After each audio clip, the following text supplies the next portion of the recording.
جب لوگ پلٹ کے آ جاتے ہیں تو دو فرشتے آتے ہیں، منکر نکیر ان کے نام ہیں، اور وہ اس کو بٹھا دیتے ہیں اور بٹھا کر کے اس سے 3 سوال پوچھتے ہیں۔ پہلا سوال یہ ہوتا ہے من ربک، تیرا رب کون ہے؟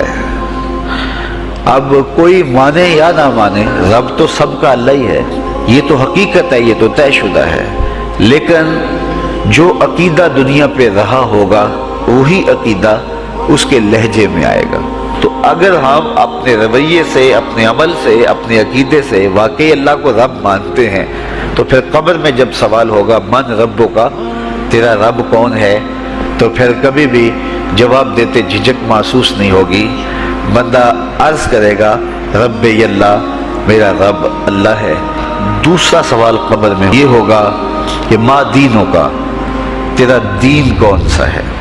مختلف ادیان دنیا کے اوپر موجود ہیں، لیکن اسلام کے بعد اب کسی اور دین کو قبول نہیں کیا جائے گا۔ ارشاد فرمایا کہ اللہ تعالیٰ اسلام کے علاوہ کسی اور دین کو قبول نہیں کرے گا۔ اب اس نے اگر اپنا طرز زندگی، اپنا انداز معاشرت اسلام کی مطابقت میں رکھا ہوگا اور دین کو اس نے دین سمجھا ہوگا، اسلام کو ہی اپنا دین، عملاً، رویتاً، ہر خوشی غمی کے موقع پہ اس نے اسلام کو ہی ترجیح دی ہوگی، تو پھر اس کو کوئی جھجک نہیں ہوگی جواب دیتے ہوئے کہ میرا دین اسلام ہے۔ میرے شب و روز، میری زندگی کے نشیب و فراز، میری زندگی کی گوشہ جو ہے وہ اسلام کی مطابقت میں گزرتا تھا، تو پھر وہ سیدھا سیدھا جواب دے گا دین الاسلام۔ اس لیے ہمیں اس سوال کی تیاری بھی کرنی چاہیے۔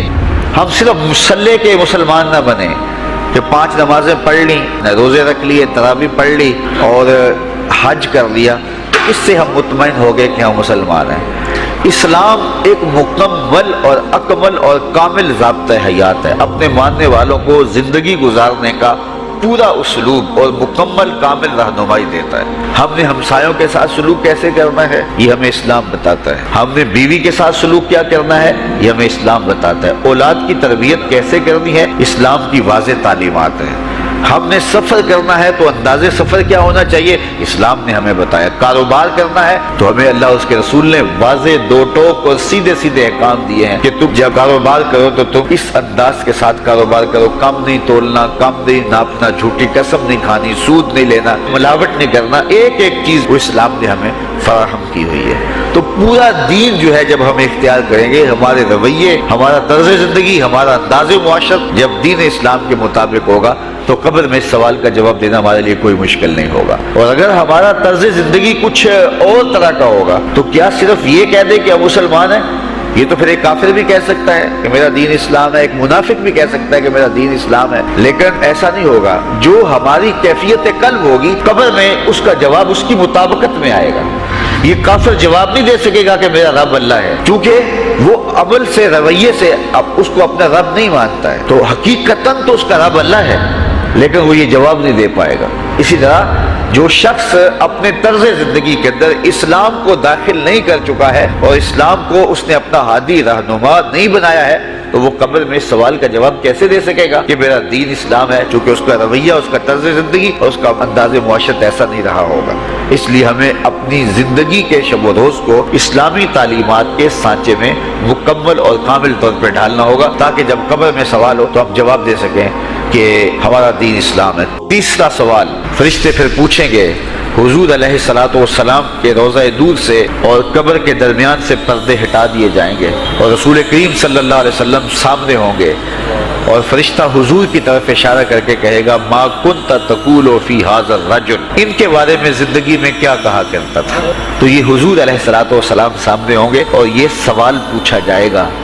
اب ابو جہل سے پوچھا جائے گا ما کنت تقول فی ھذا الرجل، تو وہ کہے گا ہے ہاتھ لا ادری، ہائے افسوس میں نہیں جانتا یہ ہیں کون۔ ابو لہب سے پوچھا جائے گا، وہ کہے گا ہے ہاتھ لا ادری، ہائے افسوس میں نہیں جانتا یہ کون ہے۔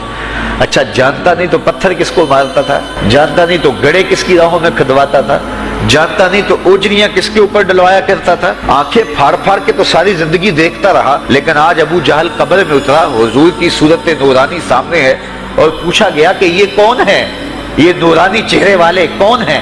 تو ابو جہل کہتا ہے ہائے افسوس میں نہیں جانتا یہ کون ہے. اور 14 صدیاں گزرنے کے بعد ایک مومن لحد میں اترتا ہے اور پردے ہٹا دیے جاتے ہیں اور منکر نکیر سوال کرتے ہیں عامر چیمہ بتا یہ کون ہے. وہ کہتا ہے پیچھے ہٹو پہلے پائے ناز کو بوسہ تو کر لینے دو. میں تو مر کے پہنچا ہوں یہاں اس دل ربا کے واسطے. یہ تو میرے وقت جاگے کہ وہ میری قبر میں آئے. شیخ عبدالحق محدث دہلوی علیہ رحمہ لکھتے ہیں کہ جب سے یہ سنا ہے کہ قبر میں حضور آئیں گے پتہ نہیں موت کہاں مر گئی ہے, جی چاہتا ہے زندہ ہی قبر میں چلے جائیں. تو وہ کہے گا پہلے مجھے پائے ناز کو بوسہ تو کر لینے دو. میں تو زندگی کے بھر میں انتظار ان کا کرتا رہا اور ان کے بارے میں پوچھ رہے ہو یہ کون ہے. تو وہ فوراً جواب دیتا ہے یہ تو وہی میرے آقا و مولا ہیں جن کے لیے ساری زندگی تڑپتا رہا اور ان کی زیارت کی آرزوئیں اور تمنائیں کرتا رہا. اچھا ابو جہل ساری زندگی دیکھتا رہا تو وہ تو جواب نہیں دے پائے گا. وہ کہتا ہائے افسوس میں نہیں پہچانتا یہ کون ہے. ہاتھ لا ادری مجھے نہیں پتا. اور 14 صدیاں گزرنے کے بعد ایک مومن لحد میں اترتا ہے تو وہ فوراً کہتا ہے یہ تو وہی ہیں جن کے لیے زندگی گزار آیا ہوں. تو جس نے دیکھا تھا وہ پہچان نہیں سکتا اور صدیوں بعد جو دنیا کے اوپر آیا وہ فوراً پہچان بھی رہا ہے اور پائے ناز کو بوسے بھی کر رہا ہے. تو پھر اس کا کیا جواب ہوگا؟ تو اس کا جواب علامہ اقبال علیہ رحمہ نے دیا. وہ کہتے ہیں قبر میں یہ جو آنکھیں ہیں ان میں تو مٹی پڑی ہوگی, یہ تو بند ہوگی, دل کی آنکھیں کھلی ہوں گی. ابو جہل نے ان آنکھوں سے دیکھا تھا, یہ آنکھیں تو اب کھلی نہیں ہیں, تو ان سے وہ کیسے پہچانے گا؟ اور دل کی آنکھوں نے حضور کو دیکھا ہی نہیں تھا. اور یہ صدیوں گزرنے کے بعد جو مومن لحد میں اترتا ہے اس کی گو ان آنکھوں نے نہیں دیکھا تھا لیکن مومن کے دل میں حضور ہی بستے ہیں, اس لیے اس کی آنکھوں نے, دل کی آنکھوں نے حضور کو دیکھا اور پہچان لیا. اس لیے کہ دل کی آنکھوں نے حضور پہلے بھی دیکھے ہوئے تھے اور دل آرزو میں مچلتا رہا, اس لیے دل کو پہچاننے میں دیر نہیں لگی. تو وہاں یہ آنکھ نہیں پہچانے گی, یہ آنکھ پہچانے گی. تو حضور علیہ الصلوۃ والسلام کے حوالے سے جب سوال ہوگا, اگر اس سوال کا جواب نہیں آیا تو پھر جہنم کی کھڑکی کھول دی جائے گی, اور اگر اس سوال کا جواب آیا تو پھر جنت کے دروازے کشادہ کر دیے جائیں گے اور جنت کی ٹھنڈی ہوائیں اس کی قبر میں آ جائیں گی. بلکہ حدیث میں آتا ہے اسے کہا جائے گا کہ نم کنومت العروس, ایسے سو جا جس طرح دلہن سوتی ہے.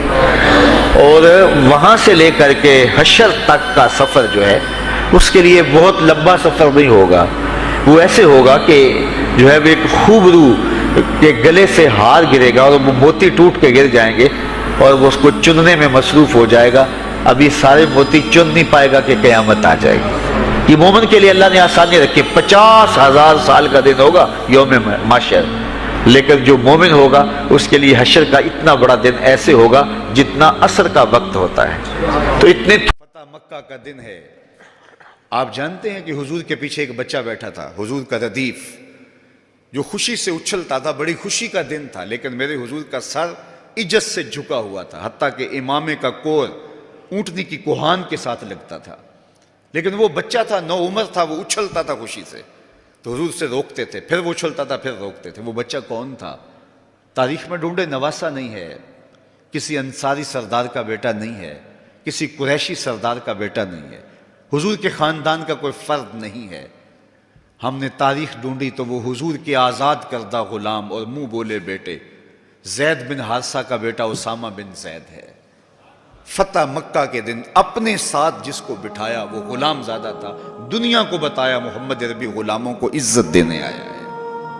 ایک غلام کو یہاں اپنے ساتھ سواری پہ بٹھایا, دوسرے کو کعبے کی چھت پہ چڑھا دیا. بلال حبشی کو کہا یہاں کھڑے ہو کے اذان پڑھو. اللہ اکبر. کہاں بلال مکے کی گلیوں میں ظلم اور جبر, جور اور زیادتی کا شکار ہوتے تھے. چکی پسوائی جاتی تھی اور جسم میں میخیں ٹھونکی جاتی تھیں اور ذلت اور رسوائی کے گڑھے میں ان کو دھکیل دیا تھا کفار نے. آج وہی غلام, وہی بلال کعبے کی چھت پہ کھڑا ہو کے اذان دے رہا ہے. اللہ اکبر. میں یہاں کھڑے ہو کے اذان دوں تو رخ کروں گا قبلے کی جانب, اور جب کعبے کی چھت پہ کھڑا ہوں تو پھر جدھر رخ کروں ادھر ہی تو قبلہ ہوگا. اب بلال اذان دے رہے ہیں, رخ کدھر کیا؟ حضور طواف کر رہے تھے, بلال اذان دے رہے تھے, جدھر جدھر حضور پھرتے وہ بھی رخ پھیرتے چلے جاتے. اقبال بولے اذان ازل سے تیرے عشق کا ترانہ بنی, اذان ازل سے تیرے عشق کا ترانہ بنی, نماز تو اس کی دید کا ایک بہانہ بنی، ادائے دید سراپا نیاز تھی تیری، کسی کو دیکھتے رہنا نماز تھی تیری۔ کیسا رنگ تھا، کیسا جمال تھا، تو وہ طبقے جن کو کوئی پوچھتا نہیں تھا ان کو عزتوں کی مسند پہ بٹھایا۔ غلاموں کو تو بیڑیوں میں جکڑ کے لایا جاتا تھا، انسان کے اوپر حاکم بنا ہوا تھا اور انسان کی تذلیل ہوتی تھی، اور میرے حضور کعبے سے مخاطب ہو کے کہتے ہیں کہ تیری بڑی عزت ہے، لیکن فرمایا کہ مسلمان کی عزت، آبرو اور اس کا خون تیرے سے زیادہ قیمتی ہے۔ یہ سبق دیا، یہ درس دیا تو بھٹکی ہوئی انسانیت کو سراغ زندگی میرے حضور نے عطا کیا۔ تو اس لیے آج میں اور آپ اس کا شکرانہ ادا کرتے ہیں اور اللہ کے حضور لاکھ لاکھ شکر ادا کرتے ہیں کہ ہمیں اس نبی کا غلام ہونے کا شرف اور اعزاز نصیب ہوا۔ تو پھر ان کی تذکروں اور ان کی محبتوں کی خوشبو بکھیریں گے، ان کے ذکر کی مہک سے مشام ہستی کو کیوں معطر نہیں کریں گے، ان کا تذکرہ نور بھی کریں گے اور ان کے بتائے ہوئے طریقہ کو اختیار کر کے اپنی زندگی کو بھی نور نور کریں گے۔ آج ایک طرف ہم اپنے گھروں پہ چراغاں کرتے ہیں، تو میں کہتا ہوں کہیں یہ چراغاں بنیروں تک محدود نہ رہ جائے، کوئی دیا لے کے دل نگر میں بھی آؤ، کہیں دل کی گلیوں میں اندھیرا نہ رہ جائے۔ تم گلیوں میں تو جھنڈیاں لگا دی، کہیں دل کی گلیاں ویران نہ رہ جائیں۔ آؤ کوئی جھاڑو لے کے دل کی صفائی بھی کرو، تمہارا اندر بھی ستھرا ہو، تمہارا باہر بھی ستھرا ہو، پھر میرے مصطفیٰ پہ درود پڑھو۔ یاری لا تو پاک نبی سنگ اے پر پوری یاری، پھر درود قبول ہے تیرا لکھ نالوں ایک واری۔ ان کا طرز زندگی روح میں جذب کر لیجئے، ان کے بتائے ہوئے طریقوں کو اپنی زندگی میں اتار لیجئے۔ تو ہم اگر اپنی پہچان حضور کے نام سے کرواتے ہیں اور ہماری ساری پہچان ہے ہی ان کے نام سے، تو پھر ہمارا عمل بھی اس کی گواہی دے، ہمارا رویہ بھی اس کی گواہی دے، ہمارا طرز زندگی بھی اس کی گواہی دے۔ آج بھی اگر اسلام کا دامن پکڑو، وَأَنْتُمُ الْأَعْلَوْنَ إِن كُنْتُم مُؤْمِنِينَ، میرے رب نے وعدہ دیا ہے، کافر لگتے کیا ہیں، تم مومن بن کے دکھاؤ، عزتوں کا تاج تمہارے سر پہ رکھو، لیکن تم تن آسان ہو، تم خواہشات کے بندے بن گئے ہو، آرزوؤں کے غلام بن گئے ہو، اور نعمتیں وہ مانگتے ہو جو بدر اور احد کے صحابہ کو عطا کی گئی۔ کہاں کیسے تمہیں وہ نعمتیں ملیں گی؟ پہلے اپنے آپ کو ثابت تو کرو کہ ہم ان کے اہل ہیں، اور جب اپنی اہلیت ثابت کرو گے تو رحمت کی برکھا برسے گی اور اتنا کرم ہوگا کہ تمہارے دامن تنگ نظر آئیں گے اور تم برستے پھولوں کو سمیٹ نہیں پاؤ گے۔ لیکن افسوس کہ تم طلب وہ کرتے ہو۔ وہ ایک بڑا معروف جملہ ہے کہ لوگ جو ہے وہ زندگی یزید کی جینا چاہتے ہیں اور موت حسین کی مانگتے۔ صاحب ایسا نہیں ہوتا۔ اگر حسین ابن علی جیسی زندگی گزاریں گے تو پھر ان کے مراتب رفیع کا حصہ نصیب ہوگا، لیکن اگر ہم اپنی خواہشات کی زندگی گزاریں گے اور کہیں گے کہ ہم چونکہ مسلمان ہوتے ہیں لہذا ساری نعمتیں ہمیں دی جائیں، ہم جھوٹے ہیں، ہم مکار ہیں، ہم 2 نمبر مال بیچتے ہیں، ہم جو چاہیں کریں، ہم وعدہ خلافی کریں، لیکن ساری عزتیں ہماری جھولی میں ہونی چاہیے، مسلمان جو ہوتے ہیں۔ لیکن ایسا نہیں ہوتا، اس کا وعدہ ہے تم مسلمان عملاً بن کے دکھاؤ، عزتوں کا تاج تمہارے قدموں تلے ہوگا۔